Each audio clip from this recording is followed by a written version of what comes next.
ውድ ቤተሰቦቼ እንኳን ደስ ያላችሁ፣ እንኳን ደስ ያለን። ከረመዳን አሽረል አዋኺር 10ቱ ቀናቶች በላይ አላህ ዘንድ በላጭና መልካም ስራ እነሱ ላይ ተወዳጅ የሆነባቸው 10 ቀናቶች ከፊታችን ሊገቡ 2 እና 3 ቀን ነው የቀሩን።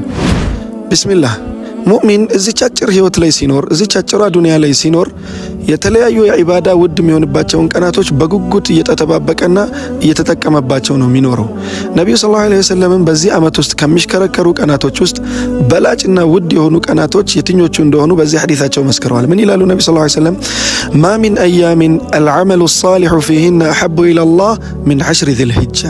ምንም አይነት በላጭና ውድ ቀናቶች የሉም መልካም ስራ በእነሱ ላይ አላህ ዘንድ ይበልጥ ተወዳጅ የሆነባቸው ቀናቶች እንደ ዚልሂጃ የመጀመሪያዎቹ 10ቱ ቀናቶች ይላሉ።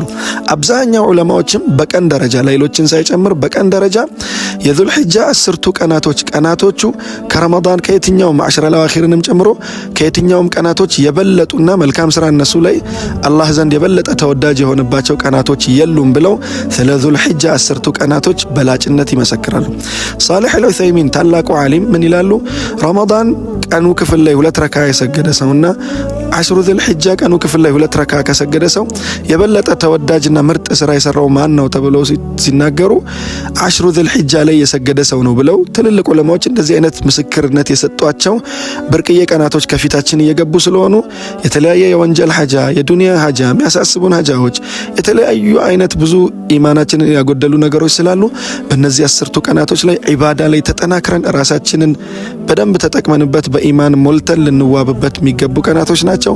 በአግባቡ እንድንጠቀም ላስታውሳችሁ ወዳለው። አላህ ከሚጠቀሙት ሰዎች ያድርገን። ወቢላሂ ተውፊቅ። ወሰላሙ አለይኩም ወራህመቱላህ።